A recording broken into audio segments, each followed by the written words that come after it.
Hello friends, அண்ணா எங்களை அடிக்காதீங்கண்ணா, விட்டுருங்கண்ணா, உங்களை நம்பித்தானே வந்தோம் அப்படின்னு அந்த மாணவிகள் கதற சத்தம் நம்ம எல்லாத்தையுமே கண்கலங்க வச்சிருக்கு. அதில் ஈடுபட்ட அந்த 9 பேருமே குற்றவாளிகள். அவர்கள் அனைவருக்குமே சாகும் வரை சிறை தண்டனை விதிக்கப்பட்டிருக்கு.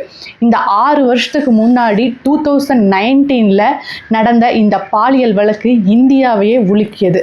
6 வருஷத்துக்கு அப்புறமா இப்படி ஒரு ஸ்ட்ராங்கான தீர்ப்பு வந்திருக்கு. இதை பற்றி இந்த வீடியோவில் டீட்டெயில்டாக பார்க்கலாம். இதை பற்றி கோர்ட் என்ன சொல்கிறாங்க அப்படின்னா, இந்த 9 பேரும் தான் இந்த வழக்கில் ஈடுபட்டு, கூட்டு பாலியல் வழக்கில் ஈடுபட்டு இந்த வன்கொடுமையை பண்ணியிருக்காங்க அப்படின்னு சொல்லியிருக்காங்க. எந்த ஒரு கேஸ் அப்படின்னாலும் அது தீவிரமாக விசாரிக்கப்பட்டு சாட்சிகளெல்லாம் சேர்ந்து விசாரிக்கப்பட்டு தான் வழக்கில் தண்டனை கொடுப்பாங்க. அதே போல தான் நம்ம கேரளா கேஸில் கூட பாய்சன் கேஸில் அந்த பொண்ணுக்கு மரண தண்டனை கொடுத்தாங்க. அதே போல் அவங்களோட ரிலேட்டிவ்ஸ்க்கு, அம்மா அண்ட் மாமா, அவங்களுக்கெல்லாம் பார்த்திங்கன்னா வேறு தண்டனை கொடுத்தாங்க. அவங்க எந்த தப்பு செஞ்சாங்களோ அதுக்கு தகுந்த மாதிரியான தண்டனை வழங்கப்பட்டது. அவங்களோட குற்றத்தை பொறுத்து அது எல்லாமே கொடுத்தாங்க. ஆனால் இந்த கேஸ் பொறுத்தளவு பார்த்திங்கன்னா எல்லாருமே ஒரே குற்றத்தை தான் பண்ணியிருக்காங்க. எல்லாருமே பாலியல் வன்கொடுமை குற்றவாளிகள், கொடூரமாக சித்திரவதை பண்ணியிருக்காங்கன்னு சொல்லிட்டு இவங்களுக்கு எல்லாருக்குமே சாகும் வரை சிறை தண்டனை விதிச்சிருக்காங்க. அதே போல் பாதிக்கப்பட்ட அந்த 9 பெண்களுக்குமே அரசு தரப்பில் 85 லட்சம் ரூபாய் கொடுக்கணும் அப்படின்னு சொல்லியிருக்காங்க. இந்த அமௌண்ட்டானது அனைவருக்கும் பிரித்து வழங்கப்படும் அப்படின்னு சொல்லியிருக்காங்க. இந்த சம்பவத்தில் ஈடுபட்ட அந்த 9 பேர் யார் அப்படின்னா, சபரிராஜன், திருநாவுக்கரசன், சதீஷ்குமார், வசந்த், மணிவண்ணன், பாபு, பாஸ், அருளானந்தம், அருண்குமார் அப்படிங்கிற 9 பேர் தான் அவங்க. இது 1 வருட 2 வருட பிரச்சனை கிடையாது. பல வருஷங்களாக இதை தான் அவங்க ஒரு தொடர் கதையாகவே பண்ணிட்டு இருக்காங்க. அதுவும் பார்த்திங்கன்னா இந்த 9 பேர் கூட்டு சேர்ந்து இதையெல்லாம் பண்ணிட்டு இருக்காங்க. இவங்க எல்லாருமே ஒரு பணக்கார வீட்டு பசங்க. அவங்களுக்கு எல்லாமே ஃபார்ம் ஹவுஸ் எல்லாம் இருக்குது. இதையெல்லாம் வச்சுட்டு தான் இந்த மாதிரியான ஒரு சதி வேலையில் ஈடுபட்டு இருக்காங்க. இவங்க என்ன பண்ணுவாங்க அப்படின்னா, ஒரு பொண்ணுக்கிட்ட பேசுகிறப்போ ஃபேஸ்புக்லேயோ அல்லது இன்ஸ்டாகிராம்லேயோ பேச ஆரம்பிப்பாங்க. அப்படி பேச ஆரம்பிக்கும் போது அவங்க ஒரிஜினல் ஐடியை யூஸ் பண்ண மாட்டாங்க. ஃபேக்காக ஒரு ஐடியை க்ரியேட் பண்ணி அந்த ஐடியிலேருந்து பேச ஆரம்பிப்பாங்க. டிபியும் கூட ஃபேக்காக இருக்கும். பழக ஆரம்பித்த உடனேயே அவங்களோட டீட்டெயில்ஸ் எல்லாமே உடனே வெளியே சொல்ல மாட்டாங்க. அந்த பொண்ணும் பேச ஆரம்பித்த உடனே அவங்களோட டீட்டெயில்ஸ் எல்லாம் கொஞ்சம் கொஞ்சமாக வெளியிட ஆரம்பிப்பாங்க.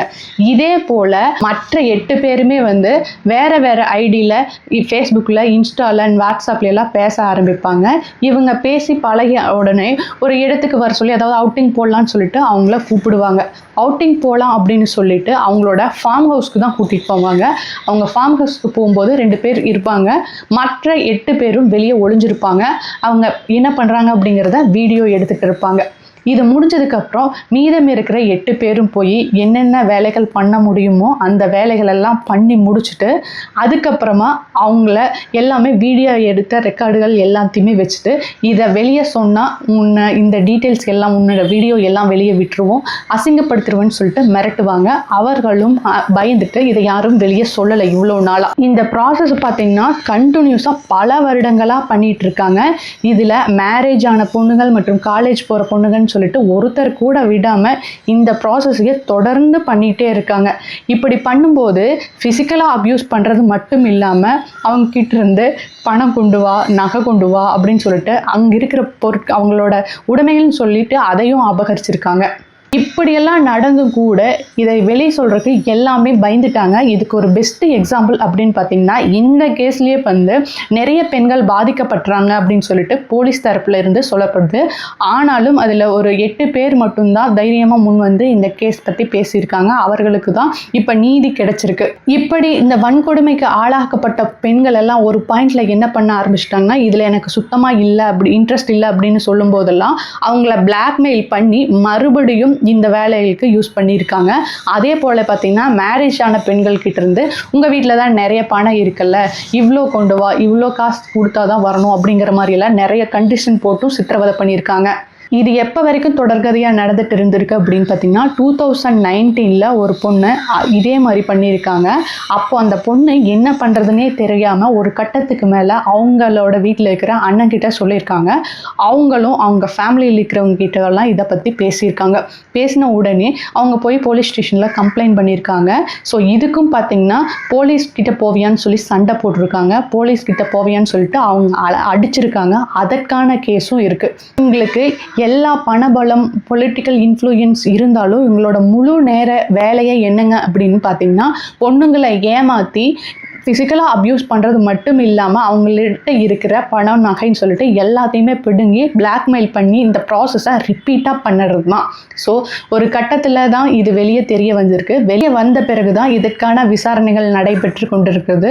ஸோ இதன் மூலமாக இவங்களுக்கு பொலிட்டிக்கல் இன்ஃப்ளூயன்ஸ் இருக்கிறதுனால இதை சிபிஐக்கு மாற்றணும் அப்படின்னு சொல்லிட்டு நிறைய போராட்டங்களும் வெடிச்சிருக்கு. ஸோ இந்த போராட்டங்கள்லாம் வெடித்ததுக்கப்புறம் தான் இந்த கேஸை சிபிஐக்கு கொண்டு போயிடுறாங்க. சிபிஐ இப்போ விசாரித்து தான் இதுக்கு தீர்ப்பு கொடுத்துருக்காங்க. இதற்காக பார்த்தீங்கன்னா லாங் டூரேஷன் ஒரு 6 வருஷம் எடுத்திருக்காங்க. இந்த 6 வருஷம் எதுக்கு அப்படின்னு பார்த்தீங்கன்னா நிறைய பெண்கள் இந்த இதில் பாதிக்கப்பட்டிருக்காங்க. அதில் பார்த்தீங்கன்னா ஒரு கிட்டத்தட்ட 40க்கு மேற்பட்ட சாட்சிகள் எல்லாம் விசாரிக்கப்பட்டிருக்காங்க.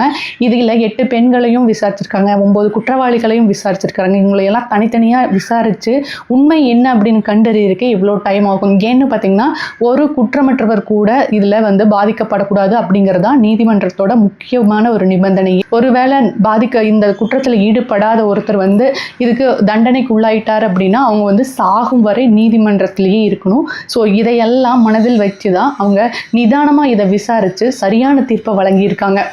இந்த குற்றவாளிகள் மேலும் பார்த்திங்கன்னா இந்த தீர்ப்பை எதிர்த்து ஹைகோர்ட் போகலாம், சுப்ரீம் கோர்ட் போகலாம். ஆனால் எந்த கோர்ட்டு போனாலும் அங்கே எவிடன்ஸ் வீடியோ எவிடன்ஸ் ஸ்ட்ராங்காக இருக்குது.